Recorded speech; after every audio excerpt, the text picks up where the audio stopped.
So, welcome back, everyone. This is David Streggy. I'm here on Inside Movies Galore. Going to be Charles Smith's 1986 film Trick or Treat. Also, we have Ozzy over here in the room. Hey, it's good, David. It's great to be here. Anyways, quacking is. So, is relatively about a kid who has just learned that his rock died in a fire. Pretty much what happens to him next. So, Katie, why don't you tell us your first encounter with the Trick or Treat film? David, I never heard anything so bizarre in my life, you know.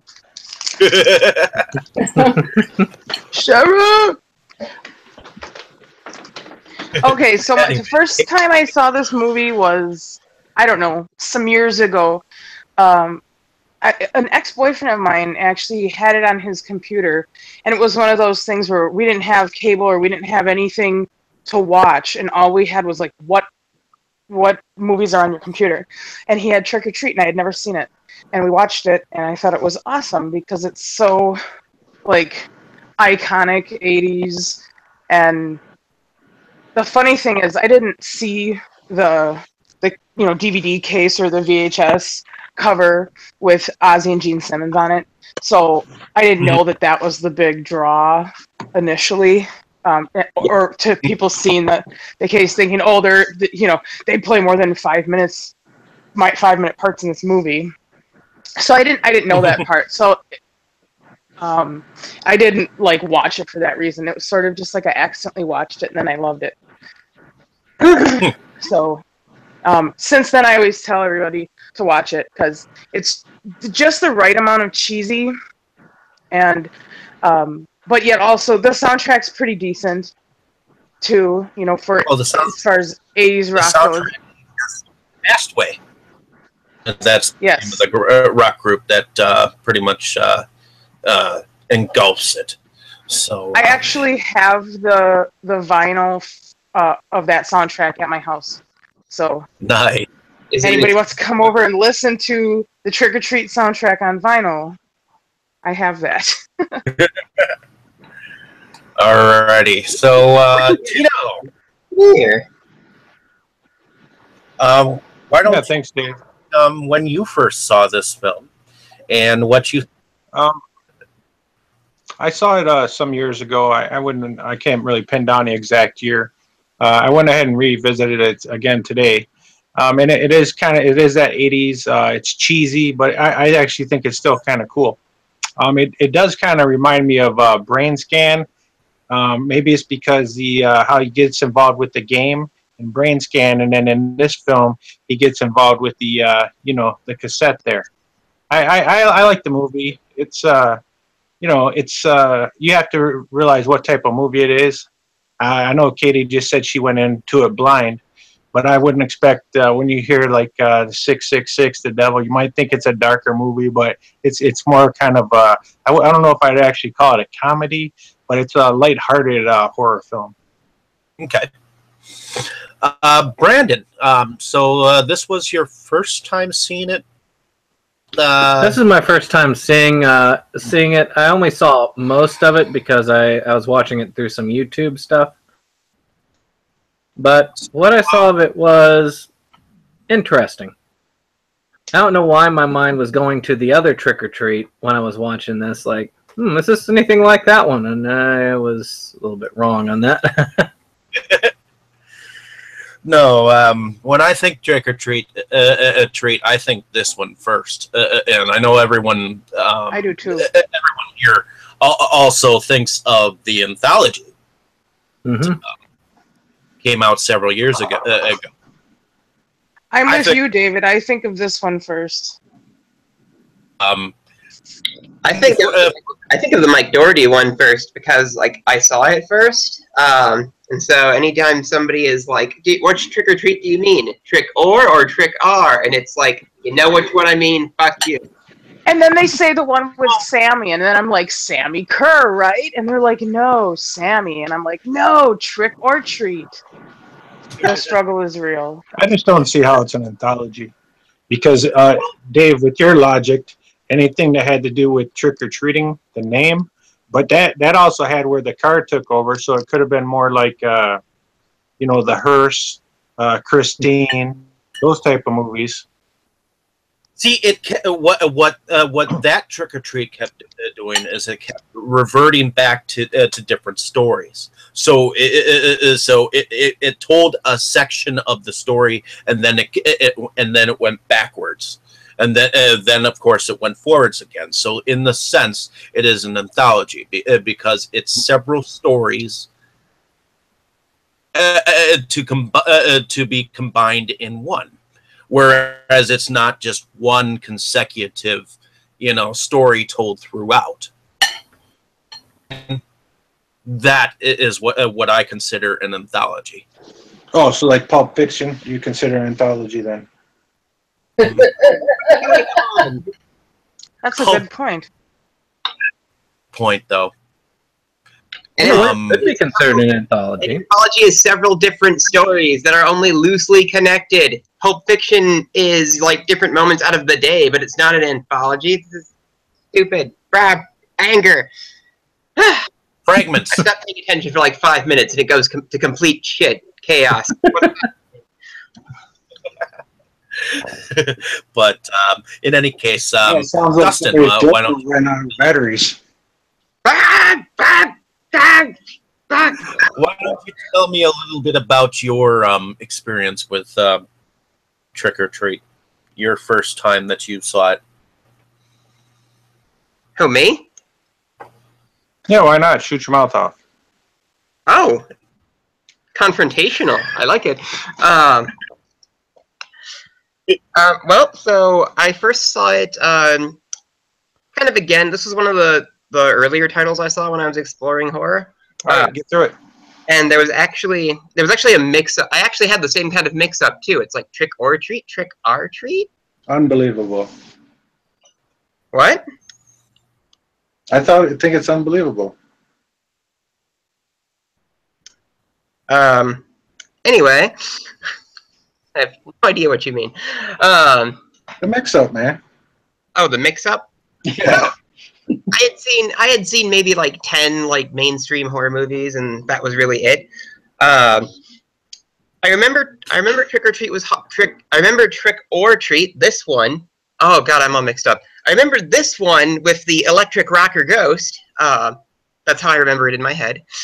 I remember this one was much more difficult to find. And I didn't really know what to expect from it, but I ended up really enjoying it. Like, and it's its own totally different entity. Like, I recommend it to people all the time, and the same mix-up thing happens. So that's why I'm aware that more people have heard of like the anthology Trick or Treat, with Sam, which you could also say the same thing about this. I almost wonder if Michael Dougherty like had that in mind to like fuck with people, like on some level. Like, I don't know if he's really that clever that he would do that, because it's a pretty meta move, but it'd be really funny. But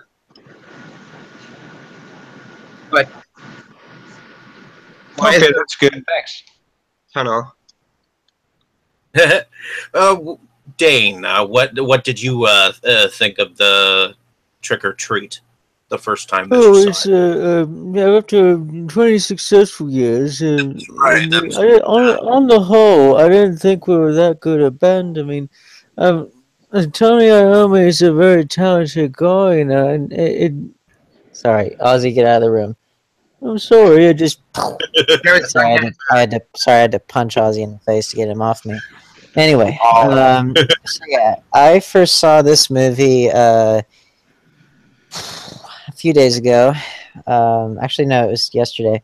I lie. No, it wasn't. I don't remember when I saw it. A few days ago, I think. But anyway. It was yesterday while you were at work because work was slow. Oh, possibly, yeah. I think it was yesterday. Yeah, I think you're right. Anyway, so Oh, I thought you got a government check. I didn't realize you worked. you know, I work, but it's at that profession that I agreed with you prior that we wouldn't speak about for fear of embarrassment on your part. So I'm just trying to be respectful. Where's my hand hammer? Anyway, so yeah, I saw it, and I really, really liked it because I'm a big fan of heavy metal music in general.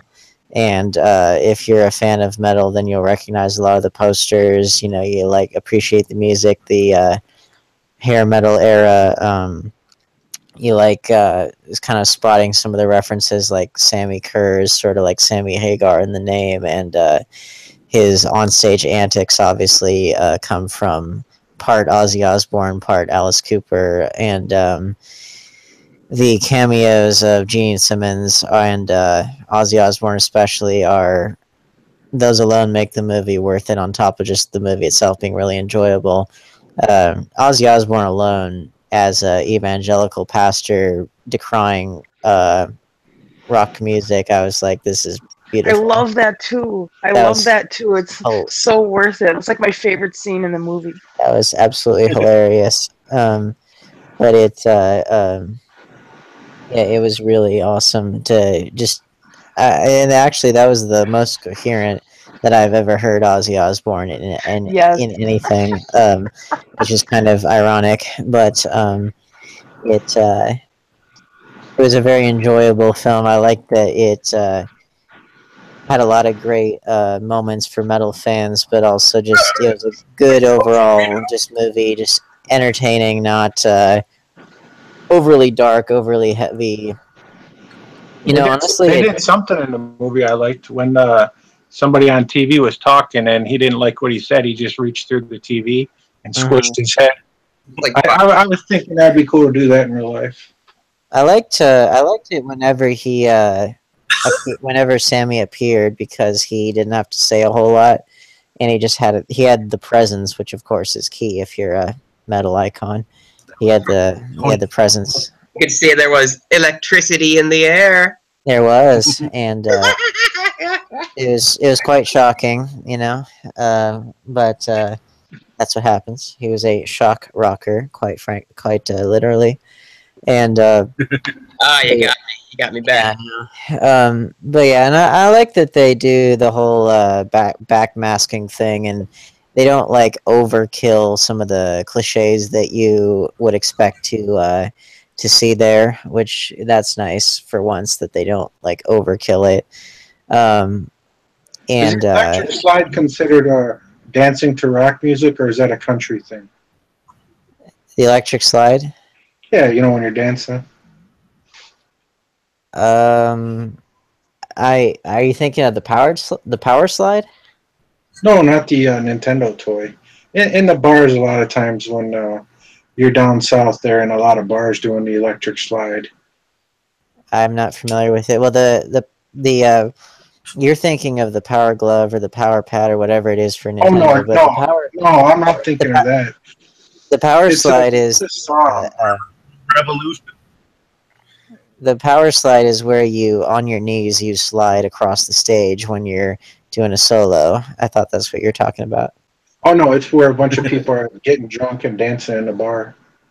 Oh, well, I'm not familiar with that term, but anyway, I did like. Well, I have to say also, I liked it when the music was really good by Fastway, but also I like the when he performs the song at the high school and he like jumps and spins in the air and that kind of stuff. I mean, that if you were to put on a metal concert in which that kind of stuff happened, that'd be like the best show ever, despite the fact that he like shoots up the school with his electric guitar awesomeness. I've been thinking about doing a burlesque number, a trick or treat burlesque number to that song somehow. That'd be cool. Yeah, and okay, shoot that's people with lasers. I'm not the sure how I'll only, do the only that. thing But that I like overtly didn't like about the movie was the title, because I felt like it was such a generic throwaway title relative to what the movie actually entailed. Like, why didn't they do something that was like more like that? What I would have done is like taken a takeoff of like a famous metal song or metal album. Like, you know, you could have done it like Ride the Lightning, which Metallica yeah, was I kind of agree well, with you. although Metallica was kind of underground at that time, so that wouldn't have worked. That wouldn't have been possible. But like, you could have called it like Ride the Lightning, Highway to Hell, or like, you know, come on, just do something that ties into metal in some way, you know. Yeah, Trick or Treat was an odd choice, although it was really cool in like the main song. Yeah, The but band. they had nothing to do with Halloween, like thematically, other Well, than the it was setting. on Halloween and kind of involved Halloween a little bit in the plot. But Barely, but that could have happened at any time of the year, and it would have been the same movie. Yeah, I agree I with have to Danny. say that I have to say that the reason for the title possibly for what do you what is that? Somebody's at the airport. Sounds like a vacuum cleaner in somebody's brain. Hey, that happened. why are you insulting me? Shut up, Ozzy. Go Johnny's away. back. Get your axe. You thought I was insulting him, which I kind of was. So, Well, the reason why I had us do this film is I think the film is kind of a time capsule. You have the kid who's a collector of hair metal music, you know, and that was a big thing in the 80s. You had the posters on the wall, and by the way, it was free advertisement for a lot of things, wasn't it? But I mean, you had. I mean, how many? You can almost watch the film for how many radios they smashed too. yeah, that's gotta like set some kind of record That's similar a to drinking like. game right there. Good catch. Yeah, remember like how remember how the Those Blues three Brothers set a record for how many cars? What the heck was that? Oh no. You remember how the Blues Brothers, how that movie set the record for how many cars were smashed and Ugh, crashed in That's a one of movie? my favorite things about that movie, which is my Yeah. all-time favorite movie, Blues Brothers. Yeah, But the amount of smashed cars is one of my favorite things. We should also talk about the car scenes in Trick or Treat because those were awesome. there were some darn I'm a sucker there for were the some car darn good scenes. ones in Love there. car scenes. Did were. anybody get a very slight Back to the Future vibe with this, except metal and horror, but like kind of, I mean, it's not all that dissimilar. I mean, Marty McFly was sort of he was never really like an outsider. He was like a weird mixture of like the cool kid, but also the outsider at the same time. Because we never really got The to main see kid. him. But we never got to see Marty interact with any other kids besides Jennifer, did we? So we don't really know how popular or unpopular he was, other than that he was trying out for a band competition, but that was it. So I mean, we don't. So He yeah, we seemed don't. like he was a cool kid, but his parents were kind of the nerds, right? Yeah, I mean, And he was like trapped in that situation. yeah, but you know what I mean. It's like we don't really know what group he fell into, which I'm sure was very intentional. But this kid, Ragman, clearly is the outsider, like in big bold letters. Oh, and that's why he's so relatable to us, right? Because we're all Yeah. the outsiders and the freaks, and we can just relate to that character.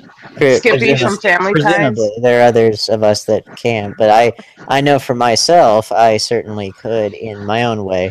I was never an overt metalhead in my dress, but I really loved and still love heavy metal as a genre. So I can definitely relate on that level. I wasn't one of those guys, but I hung out with those guys. So But I dated those guys. let me also say let's be glad that this movie had a mostly light tone. Wasn't, again, not a comedy, but it was sort of nicely in the middle. And let's be glad it had that kind of tone and that it was in the 80s, because if this were like a contemporary movie about this period in history, that kid totally would have shot up his school at the end of the movie. Oh yeah. So that just kind of What tells is- you the differences in the times, you know. Well, I mean, Sure. horror and metal have been always connected in some way, shape, or well, not always, because there was a time when metal wasn't around and horror was, but I feel like those two really go well together. I mean, I think of them. Well, there's a lot of proto metal. There's a lot of like hard rock music, but like true metal came along with Black Sabbath, which of course is named after the Mario Bava film, and you know, then you have people who say, "Oh, Led Zeppelin," which I don't know. I consider them more hard rock than heavy metal, but they most definitely gave birth to a lot of heavy aspects of heavy metal. Black Sabbath is metal, like full on. But I would agree that Led Zeppelin is more hard rock than heavy metal. Yeah, well, they're even more. They even had more elements that would later go on into influencing like progressive rock. Oh, definitely, and very also- blues oriented as well. Oh yeah, I well, would like to hear how Dave related to the character a little bit more. both Black Sabbath and Led Zeppelin were very blues influenced, but yeah, but yeah, you're right. The horror and metal go together pretty clearly, but they're not.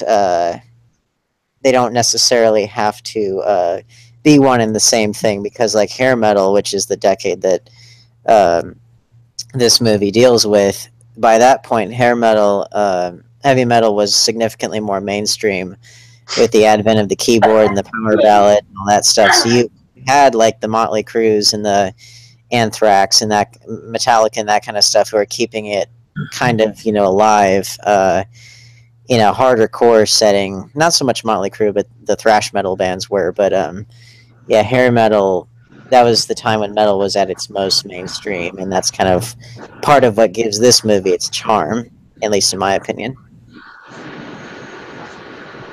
Well, getting back to the main character in the film, the sidekick of Yeah, he was in Family Ties. in Family Ties. Skippy. Yep, Skippy. So it's definitely funny that you mentioned Back to the Future, because he is somewhat related to the. There's a connection to Marty McFly. There's a thread through Alex P. Keaton and Skippy. Yeah. Correct. The other thing that was sort of interesting / amusing in this film was so what was this? I think it was 86, we said. So this was 2 years after Ghostbusters, when you had the ghost that was getting funny with Ray Stantz. Here we had the tape player that was getting funny with the girl in the car, which I find sort of amusing, that it can just, do whatever. The music's going to do whatever it's going to do, but of course, Sammy Kerr, being Mr. Metal God there, he has to, service the groupies, shall we say. I don't know, for whatever reason, that was just such a beautifully absurd scene that I was like, that's very rock and roll, it's very metal, and it just shows you that a metal icon is going to do his thing even if he's dead. It has no, like, manifested corporeal apparatus, shall we say. The other thing That was a really weird scene too. Where like that creature just shows up. Like I wasn't expecting that, and I was kind of hoping to see more stuff like that, like more just like random demons. But that was the only That one. was so ridiculous. It was really strange. Another reason why I personally remembered this film is the one of the legends of Led Zeppelin.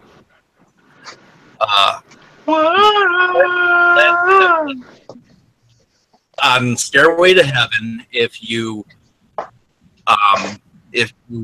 Play it backwards. play it Yeah, backwards, it's the sad state. Yep. Here, sweet. Here's to my sweet Saint. You can hear it backwards. which is just And that absolute nonsense. Because if you actually listen, Urban if myth. you actually listen to it without being told that it's there, it doesn't sound like anything. Because I guess tried what? that when I was a kid. It didn't work for me. Well, yeah, because guess what? You know, the only way that you can ever hear anything, if you reverse a record, is if it was if it was like intentionally backmasked. At which point, if you were to play it forwards normally, you'd hear something that was obviously in reverse, therefore meant to be played backwards. But Like in the movie.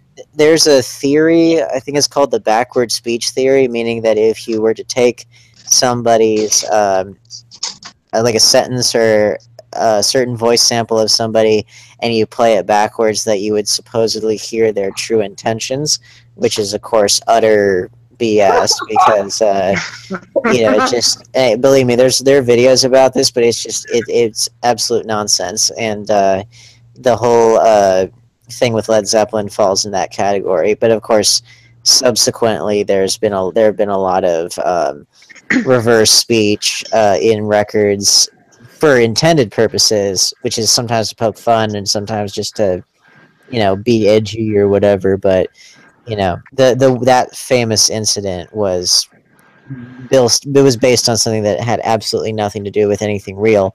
However, if you want to talk about some of the earliest actual backmasked vocals, look no further than the Beatles. In I think Rain, the song Rain, they had some of the first incidents of reversed lyrics in a record. So definitely listen to that, and that was '66, I believe. So yeah, they were definitely ahead of the game. what Sammy Kerr reminds me of is how vocal Dee Snider was. That's right. Yeah, Especially, he was. especially sitting on music councils and whatnot, and being like the number one heavy metal, you know, argumentalist. Yeah, he was. I love him for that. Yeah, he was on Capitol Hill a lot defending heavy metal music against Tipper Gore. And the album that was one of the exhibits in their whole explicit lyrics thing was not. Well, there are two albums that were not heavy metal ones. One of them was Purple Rain by Prince because of the song Darling Nikki, and I forget. I mean, there are other metal ones. I think I'm getting mixed up. There was the famous Two Live Crew album, which got brought up on obscenity charges in Florida, I think. But that's a different case. A bit off of chicken, and That's Ozzy Osbourne did that on stage. That was another incident. But yeah, there's lots of footage of Dee Snider on Capitol Hill and how he was going after Tipper Gore and, you know, all that stuff. So that just that was an interesting time in metal history. But because of the explicit lyrics sticker, I think it actually did more to help heavy metal and hip hop later, just because it advertised with bright neon lights that this music was edgy and cool. So therefore, you young kid, go out and buy it. So if anything, it did kind of the opposite effect. It was more of a nuisance, like at least for me. But yeah, I can. That's all probably correct too, because I remember the label kind of adding like some level of appeal to it. Like, ooh, this isn't what you heard on TV. I just mainly remember having to like convince my mom. It's like, no, it's fine. So I kind of hate the label just for that reason.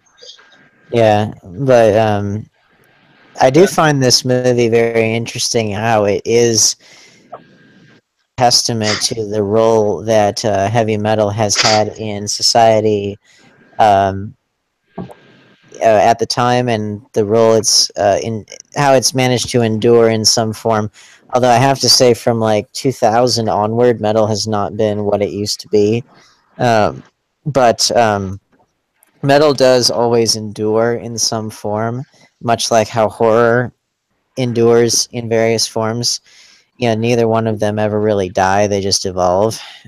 So, no matter how people love to put down horror movies, no matter how much people want to put down metal or rock music, both of those things will last, and they'll grow and change with the times and all that kind of stuff. So Yeah, and if it's a good horror movie, they call it a comedy.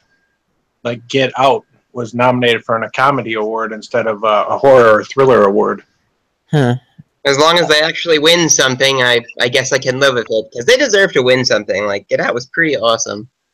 Yeah, but it just tells you how the more that mainstream society tells you that such and such is bad for you or is not right or isn't good for you or whatever, then you'll gravitate towards it. yeah, they'll gravitate towards it and they'll seek it out and they'll just keep it alive and keep it going. I mean, that's what kept the Friday the 13th movies going, despite the fact that they never really got that much praise at the time. They were so successful because people enjoyed what they got, you know. And we got an Alice Cooper song out of it too. Two of them. You got Teenage Frankenstein and He's Back, the Man Behind the Mask in part 6. I have a cool story about that song. Yeah, tell us. I got to see Tom McLaughlin, the director of Part 6, sing that song at a Terror in the Isles event in Chicago, the Massacre, the 24-hour horror movie marathon show. And he got up, and there was like some local band that played, but he sang the song for us before they played the movie. Could he sing? It was pretty cool. Yeah, he wasn't too bad. Another thing. Did you guys go to Chicago this weekend for Days of the Dead? I'll be there. If I can parasitically attach myself to a ride, perhaps, but no plans currently. We're going down Friday and staying with my boyfriend's aunt and uncle in Carpentersville. So we'll be nice and close. Hooray. And Rat Bat Spider will be there, right? What? Rat Spider be there? No, just us. Just me and Ryan. So The rest of the guys can't go. another thing I'd like to mention is that unfortunately I work. But in any case, Do I know? What? You said you had to make a cheese sandwich? No, I said I have to work. Oh, I thought you were making cheese sandwiches. Well, I mean, No. you have to like get the stuff out and like put it together and turn on the skillet. Like that's work. No, I mean I thought Culture you worked guys for the I thought you worked for the Red Cross on the weekends making cheese sandwiches. No. Well, that's the little polite code name that they give it before they clean out the outhouses, you know? For some reason, like when you said cheese sandwiches and code, the first thing that came to mind was cocaine. I don't know why. Well, I mean, it's in the bathroom, you know? What do you do with your cheese sandwiches? I don't know. That was Tom Green impersonation. Another thing I'd like to point out is that Tony Fields was the guy who played Sammy Kerr. That he was actually one of the dancers in Michael Jackson's Thriller. Nice. Oh. That's right. I knew that. Oh wow, Yeah. you guys really did your research on this one. Yeah, I did. I was curious because of the fact that he really did a lot of like music moves. So I wondered if he was like in anything music wise, and I looked it up, and he was evidently one of the dancers dancing along to Thriller. So Makes sense. He was really good in that role. Like he was 100% believable as like the rock star ghost. Yeah, Like, he really evoked what a metal star is supposed to be like, because he didn't have to say very much. He just had to be, just had to stand there. He had to have the hair and the outfit and the. He really didn't have the many lines, did he? Yeah. No, but he got to say cool things when he did speak. But I mean, the whole point of being a rock star or a metal star is that you just have the gravitas and the presence and all that kind of stuff. And he definitely had that. You know, if you could have easily saw him on the cover of a real magazine or album cover, which there were a lot of real albums in there, including an early Megadeth album. You know, you saw all kinds of real albums there. Actually, I have kind of 2 points related to that. So the first is just sort of finishing up my thought. Like with his, I really like the makeup that they went with him. Like he had almost like a little bit of a Freddy vibe, like with the burns. Yeah, I thought that was really cool. Mhm. And another thing, when I first saw that, Freddie Mercury or Freddie Krueger, who the fuck is Freddie Mercury? Anyway, Queen, bro? Who the fuck know. is Freddie Mercury? Bite your tongue, Dustin. Queen. I don't. I have heard the name. I don't know what he does. He's not from this You time. better do your research. Do your research.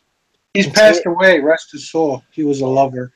Well, who wasn't? Anyway, and then when I first saw this movie and I did some like reading on it, one of the things that somebody pointed out was, you know, why did they have Fastway do the music? Like, because it didn't seem to quite. The Fastway music doesn't seem to quite fit the style that we're sort of led to believe like Sammy Kerr would have had. Like, we were thinking he'd be something like, you know, like Megadeth or like Metallica or just one of like the really like heavy like dark bands. I disagree with that, because if you look at the thrash metal bands were largely, I mean, they had some popularity, but they were not the mainstream hair metal bands. And the kind of artists that he's clearly taking after are Alice Cooper, who had a revival in that year, 86, because of Jason Lives, and that his album, the album was Constrictor, yes. Mhm. You know, he had a revival because of that, so he was like the classic shock rocker. And then you had Ozzy Osbourne, who obviously was big with Black Sabbath, but had a huge solo career in the 80s, who had the infamous biting the head off of the bat incident and had plenty of mainstream appeal with Crazy Train, you know, despite his crazier onstage antics. So, and that was like 1 year before Guns N' Roses, and you had Axl Rose, obviously the ultimate frontman. But so yeah, I think that his roots are more in 70s shock rock or early metal, which they kind of imply that he has been around for a while in this music scene. So yeah, I think that's where they're getting it from. I think his music style most definitely is of that period. So think along the lines of like mainstream hair metal and Constrictor era Alice Cooper, who was absolutely of that time. So Which as far as like I think as far as the heavier, darker bands that you're thinking of, for in terms of intense musicianship, they were largely underground until you know, Metallica's self-titled album came out in 90. Was it 90 or 91? I think it was 91. That kind of helped to bring them into the mainstream. until they sold out. I'll admit I don't have a very good knowledge. I don't have a very good working knowledge of like 70s through like mid 80s metal. Like a lot of it just kind of blurs together in my head. So I'm actually really happy that you gave me kind of a breakdown there. Oh yeah. Well, if you, any metal questions you have, I'd love to. I'm here to answer them. See, for me, metal is either the cheese or it's in stuff like really dark stuff like Lordy and Dark Floors. I just remember trying to listen to like Led Zeppelin and like all those old bands. Like one of my best friends, he's really, really into Def Leppard. It's his favorite band of all time. I cannot listen to a Def Leppard song without being like put to sleep. Like, really? Well, you know that Pyromaniac was one of the biggest albums of all time, thanks to Mutt Lange, who was one of the biggest producers in the music industry. I never want to hear "Pour Some Sugar on Me" again. I hear it like 15 times every career trip in college. White Girl Anthem in college. Well, I like Def Leppard.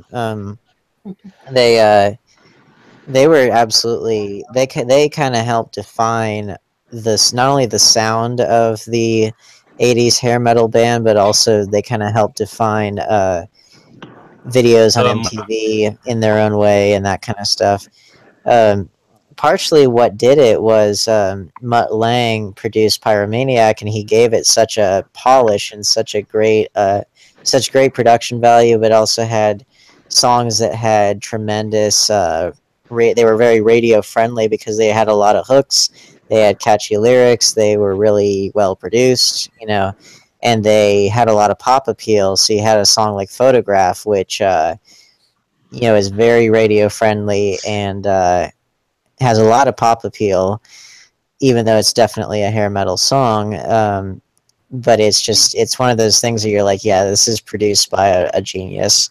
Like Nickelback Photographs, or no, I mean Nickelback was, you can't really compare those two, but it was Nickelback's Photograph. It's very high school, like reunion friendly. The songs, yeah, those aren't comparable either. But yeah, Def Leppard's Photograph is not at all the same thing. But all of these little things blur together. Like I can't tell them apart.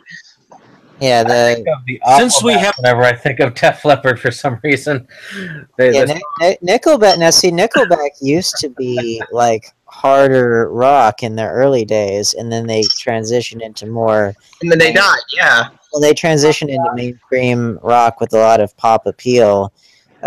Whereas Def Leppard, even when they were popular, they were still hair metal.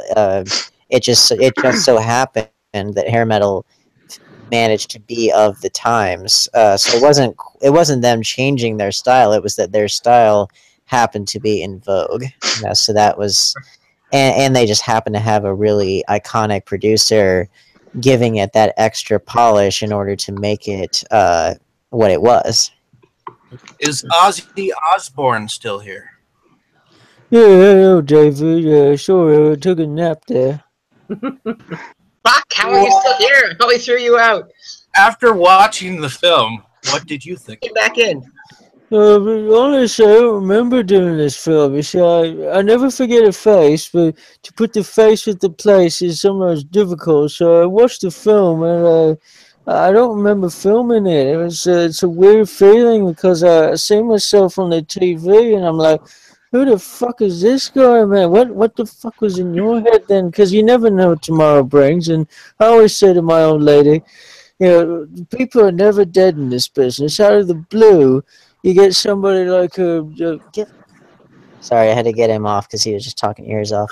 I can kind of relate to his assessment there. Like when I first saw the movie, I had no idea like either of them were in it, and then afterward, it's like, wait, Ozzy and Gene Simmons were in that, and I had to like rewatch it like twice before I actually recognized them.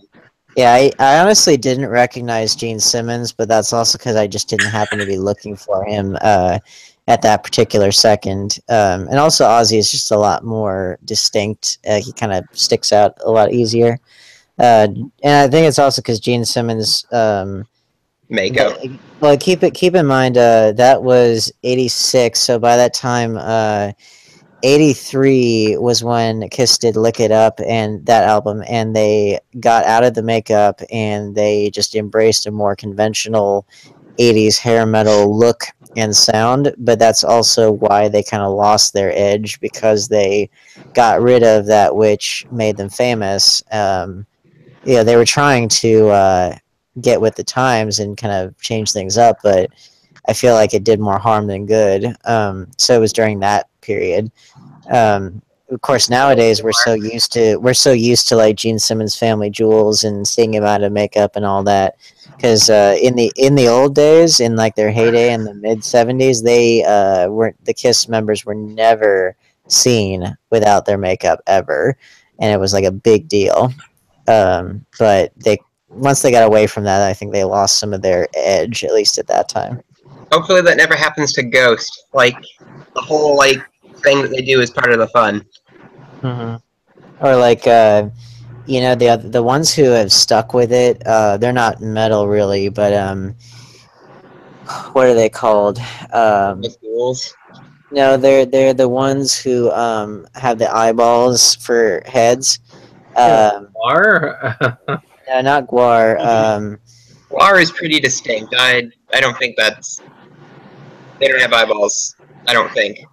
I've only seen the one guy on men with hats. No, they're called. Devo,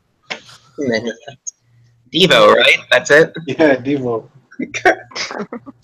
I'm just throwing out names. I don't know. The Residents, that's what they're called.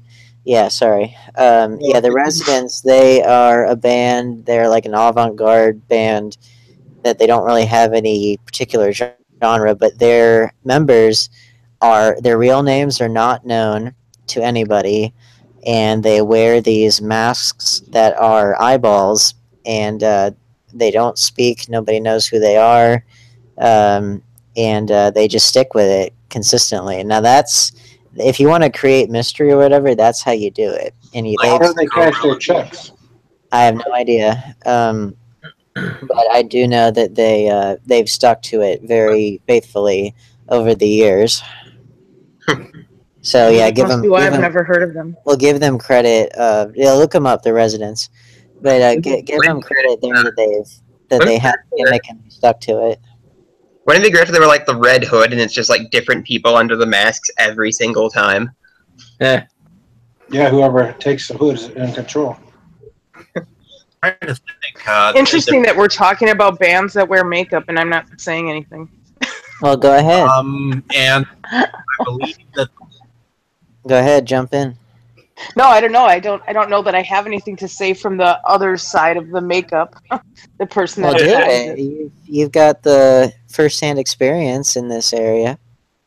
I do. I think, at least in terms of Rat Bat Spider, I think it adds a certain element to their performance that sets them apart from pretty much everybody else doing what they're doing in terms of the local scene. And I think it does that on a bigger scale too. In general, like everybody knows Kiss, even if you don't know their music, you know of them, you recognize that that imagery, and I think that's sort of created, at least for Rat Bat Spider, within our small bubble here in the local scene.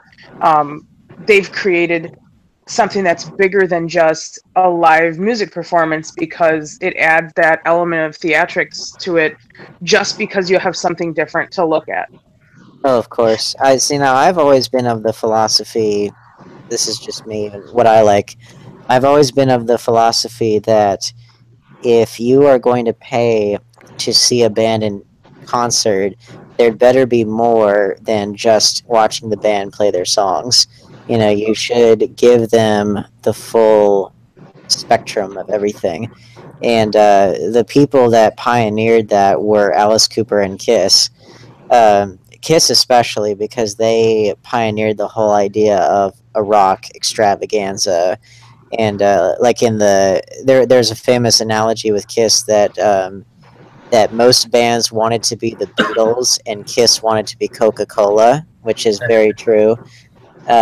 Which and that's kind of how you have to view them as a band. Alice Cooper always took after vaudeville and after the Grand Guignol and things like that, the grotesque, and so they always had that vibe to them. But in my opinion, like whatever genre you do, whatever anything, I feel like you got to go the extra mile and you got to provide the visual aspect in addition to the music. I would agree with that. I would totally agree with that. And I feel that I'm creatively inspired in that exact way when I do my performance art. So that's a really cool point that ties that all together. And then I get to help a band become that by using my creativity to transform them. So it's kind of a cool exchange. What's the how thin? I assume that there's a thin line between the amount of work and preparation and feeling that has to go into a burlesque performance, similar to what would go into a metal performance. I would say because of the nature of what burlesque is and how vulnerable of an art form that it can be, a performance art form.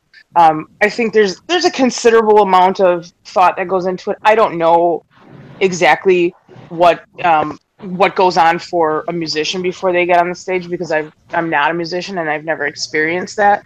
And I think it's varying levels of whatever, but I think one thing that we all have in common is that we do put a piece of ourselves out there for people, for our audience. So that kind of common thread, whether it's a really big piece or a really small piece, or you have a message behind it or you don't, I think that's sort of that common thread that runs throughout all performers and performances. Yeah, well, I imagine that it's a lot of, I mean, all art, all good art anyway, I feel is a highly personal exercise where you have to take out a piece of you. It's a little bit like taking out your own heart and presenting it in front of people. Absolutely. If it's very heartfelt, that is.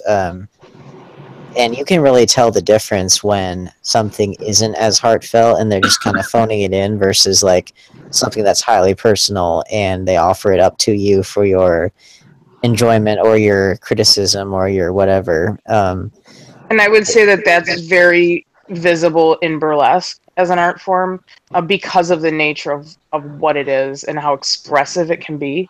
Yeah. I think that translates, that whether they're phoning it in or not, I think is easy to see in a performance of that type.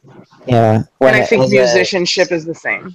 Well, as a director, I know that everything, a writer-director, I know that for myself, everything that I make, I try to infuse something of myself into it, whether it's, something that comes from a place of pain or just something that interests me or, whatever. It always offers anybody watching, it offers them a piece of who I am inside. And I suppose you could say that about any art form, but it does seem like with burlesque, with metal, with some kinds of filmmaking, that it offers a very special window. Perhaps it's a tinted window, perhaps it's a stained glass window or a funhouse mirror or a two-way mirror, however you want to say it. But it offers you a window into the soul, and it's a beautiful thing when it works, right? When it absolutely, when you're able to just give everything you've got and people like it. Absolutely, I agree. Yeah. Definitely. Well, in any case, unless anyone else has anything else to say, I think I'm going to wrap this up here. Anyone else have anything to say about the film? Where'd it go? Goodbye, then. Oh. Well, I do. Well, actually, very quickly. So there have been other movies in which, because we were talking about Gene Simmons and Ozzy Osbourne, there have been other movies where metal stars or rock stars or music stars in general, of various genres, they have either made cameos or they've Alice Cooper has had a lot of cameos. Like he was in that Asylum Bigfoot movie. He was in Wayne's World. He was on Mom. He had he was in a bunch of things like that. And then you had hilarious cameo of all time. Yeah, you have other stars that actually transition into real actors, like Harry Connick Jr. Who a lot of people, I'm sure, wouldn't even think of him as a singer.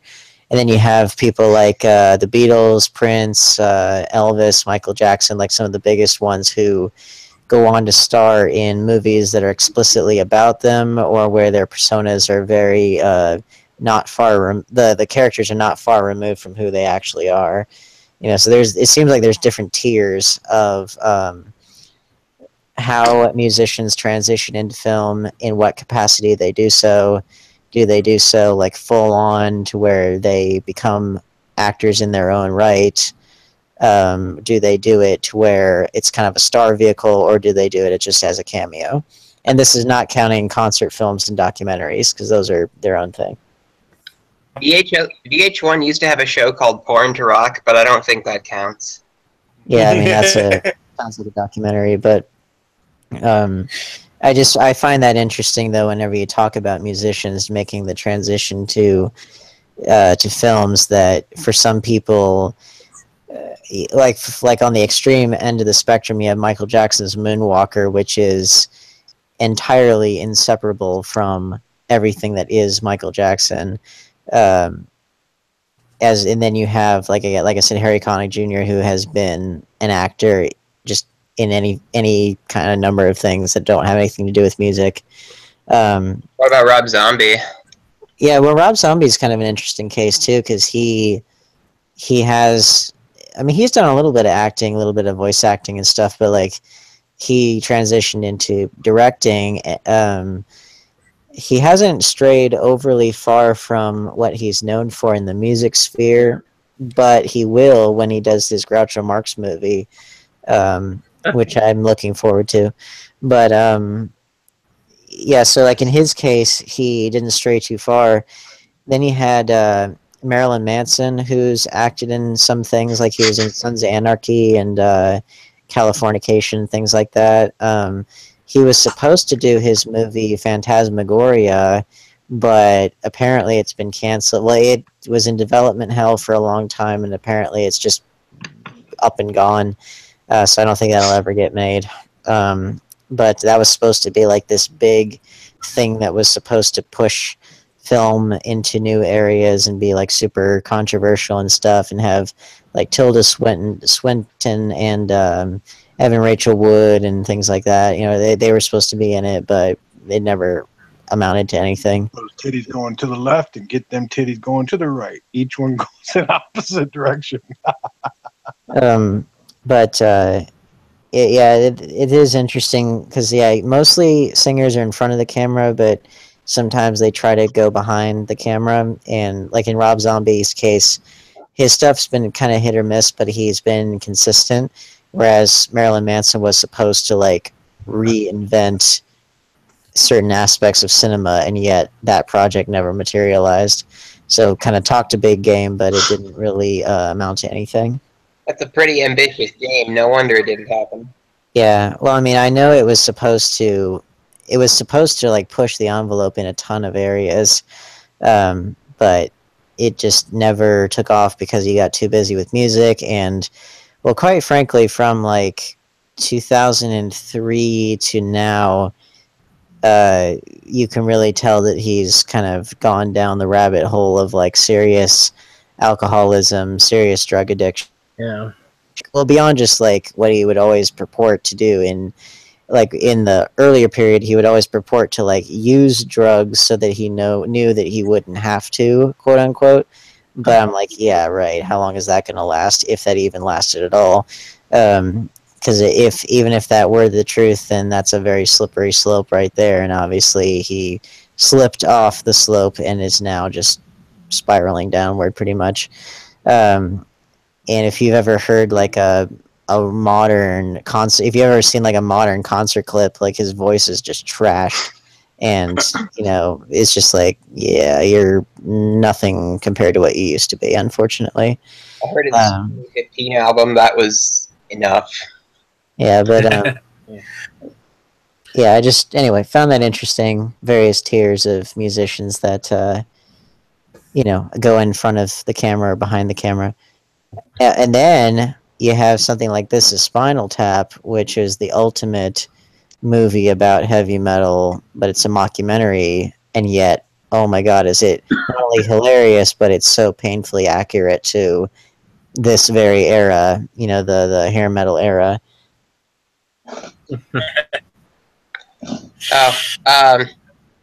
of getting back to the movie, I like the scene where like the cop tries to tase the electric ghost, and the ghost is just like, zap. Yeah, that was one of my favorite scenes.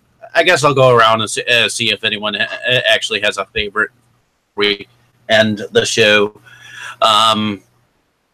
Katie? Yeah, it was the scene with Ozzy talking about how terrible metal is. That's probably my favorite scene in the movie. But I also enjoyed the scene with the girl with the headphones. Like, I thought that was cool. I think Dane brought that up earlier. I like that, and then I like all of the car scenes too. Like, I'm a sucker for that in movies anyways. So cool car things. Like, I think I was a stunt driver in a past life or something. Nice. Because I just love that stuff. So those are my favorites. Yeah, the scene with the girl and the headphones is like the most ridiculously silly but sexy but strange, all those things all at the same time. Totally. And it's very memorable, if nothing else. But yeah, my favorite is also the Aussie cameo. I was like, that is just, that alone, even if the rest of the movie was crap, which it wasn't, even if it was, that alone would have made it worth it. I also really like kind of the aftermath of the headphone scene where, like, jerk guy, whose name I forget, like, goes to confront the main character. And it's like, what'd you do? And he just, like, holds up his hand and, like, the flames kind of shoot out. And then later on we get the line, he got to her with his voodoo, witchcraft, whatever. Which, I totally thought she had died, but no, I guess not. But we never see her again. They keep making references to her in the hospital. Yeah, I thought she totally died, but I guess not. It looked like she died. Yeah, I don't know why she didn't just die. I mean, probably because really, that would have escalated things too quickly. The actress was like, wait!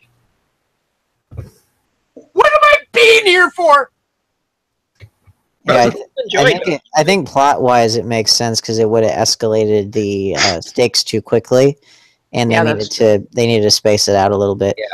Which I also have to say, I give them a lot of credit for having a scene at the school dance scene.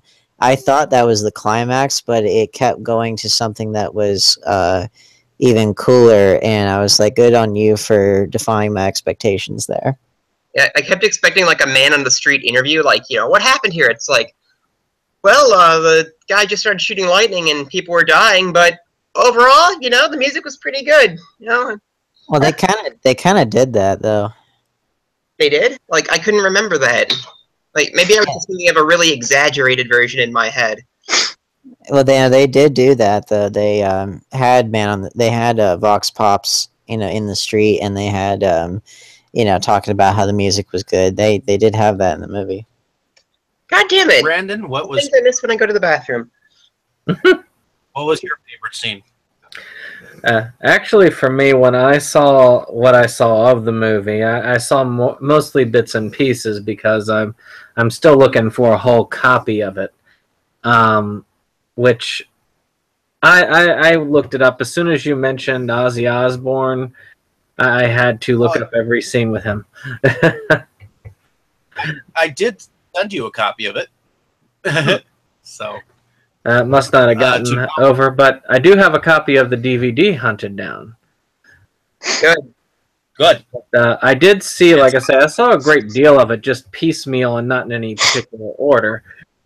And that scene with Ozzy Osbourne was actually the thing that really sold me on. I have to track this down.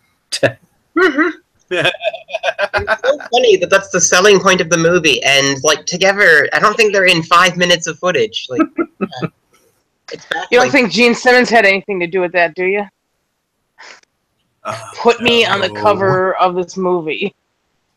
Yeah, he possibly might have had something to do with that, explicitly or implicitly, because he especially, out of all the Kiss members, they are very shameless about their ability to promote themselves. I mean, by their own admission, they have said Gene Simmons was saying that their task as performers is to make a complete spectacle out of themselves and stand guilty as charged. That makes sense. Well, they do it pretty well. Yeah, which again, that's part of the appeal of Kiss, is that they just are who they are, and you either like that or you don't. Speaking of promotion, this doesn't really have like a great Blu-ray release or anything, like, does it? Like, I know no, it does not. I know there's a German media book or something. Yeah, there's a German media book out there that had like a limited press pressing of it with artwork that looks really, really cool. Yeah. But where's the Scream Factory? That's what I want to know. I was about to say that. Yeah, we should petition everyone listening. Ask Shout Factory for trick or treat. Not trick or treat, although I would did it too. Yeah, where's the Scream Factory or the Arrow video release? I would like an Arrow release. Thank you very much. You know, I just kind of hope they actually do it, because I have kind of a great personal story. I'll get it out of the way really quick. So a long time ago, Shout Factory was asking for movie suggestions on Twitter, and I tweeted at them, it's like, how about Tales from the Hood and Alligator? And I actually got a direct reply. Well, we can't do Alligator, but I don't think anyone's ever suggested Tales from the Hood before. Well, I can do it, thanks. And then a couple years later, bam, Shout Factory Tales from the Hood. So, it could work. You can make a difference. Exactly. That's your lesson, kids. Don't do drugs, but write to your favorite DVD and Blu-ray distributor, and they will put out your favorite horror movie that you're probably too young to watch. Don't you have 3 copies of Alligator already? I actually have 4. Oh, 4? Yes. Dang, let me get a copy. Anyway. I enclosed it for $6. I couldn't leave it there. In any case, there's a gold brick on the side. I think they'll just not pick it up. I only have the UK double feature. That's mine. But in any case, let me wrap this up. Kitty, why don't you tell us a little bit about where you're from and what you do? I am Katie Cadaver from Milwaukee, Wisconsin. I am the makeup artist for the horror punk band Rat Bat Spider. I am also a plus-size alternative model and burlesque performer. And yeah, I don't have anything too exciting going on. I'm going to be at Days of the Dead Horror Convention this weekend. So if you're hanging out in Schaumburg at Days of the Dead Chicago, come and say hi to me. Yeah, that's about it. Okay. Brandon, why don't you tell us a little bit about where you're from and what you do? Yes, I run a YouTube page called Septum Sen versus the World, and we review movies, talk about new releases. We actually have something exciting coming up this Thursday. We will be doing our first major unboxing. We just last week got our copies of a Kickstarter that we had helped bring a animated series to America called Skip Beat, and we are officially unboxing that. So that's going to be that thing was actually fun to film, and I'm sure that'll be fun to watch. So for those of you who tune in, you'll enjoy that. Cool. Dane, why don't you tell us a little bit about what you do and where you're from? All right. I'm Dane Kyle, independent writer-director from Charlotte, North Carolina. You can connect with me on my YouTube channel, The Dane Kyle, Keil. You can find me on Facebook and Twitter. I do have some news, which I'll get into just a little bit. I don't want to say too much quite yet. But I had mentioned before that I had submitted a horror film to a horror anthology feature film. Well, I did officially get in, and I did officially sign the distribution agreement. So you can expect that maybe in about I think in like a year's time, it'll come out on Blu-ray or DVD. I think because it's got to make its festival run in the early part of next year. Once all of the various other short films are in and all that stuff, and they're in the process of adding all the cast and crew and segment directors and all that stuff to their IMDb page. So, and I didn't have to sign an NDA or anything, but just until, just to respect them, I'll wait until we officially get added before I mention any names or anything. But just because I don't want to screw up any like release plans or anything. But we have made the cut, and this will be my first time making some money in the forms of royalties from having been a filmmaker. And it's a form of exposure I haven't gotten yet. So it's a big stepping stone for me, and I'm very happy and very proud of my cast and crew for doing such a good job. Again, I'll tell you more as more details come out. I just want to be respectful of them. Ray, for doing it. You knew you could do it. Yay. Good job. Thank you. Yeah. And my name is David Streggy. I run Movies Galore Milwaukee. I also run a blog of the same name. Also a small-time producer. So look out for the Wrestle Massacre that's coming out maybe March of next year. I don't know as of yet. Still trying to find funds for it, but in any case, coming up, possibility of talking to, and I don't want to cross my fingers just yet, but I was actually talking earlier to an actor by the name of Wayne Johnson. And he is the star of The Night of Something Strange. And he's also the Dracula in Tales of Dracula. So I was speaking to him earlier, and I might possibly have an interview with him coming up. Awesome. You, Dracula. But in any case, just going to keep my fingers crossed and be able to connect with him and so on and so forth. Now, on to next week. What film do we want to watch next week? We should do Kiss Meets the Phantom of the Park, like you said. The what? Sure. Oh, there's a Dedgar's Dark Coffin Classics episode where we do that movie. You should watch that version of it, and then we should, talk about that. Well, thank you. What are we watching? I missed the title. Kiss Meets the Phantom of the Park. Yeah. But it has to be the Dedgar's Dark Coffin Classics version. Is it censored for content at all? No. Yeah, I didn't think so, because I thought it was on TV initially. Yeah. And I believe that is on Vimeo. I can probably find the link. Yeah, please do, because I'd love to see it. Me too. That one also has Ryan Remains as a guest, because he's like the resident Kiss expert. Sweet. The Kiss expert. Well, and be sure to thank Celeste again. She's not here with us, but be sure to thank her again for airing my film Eternus as an encore presentation in an upcoming episode. Of course. We're all about supporting our people at Dedgar's Dark Coffin Classics. I like to support.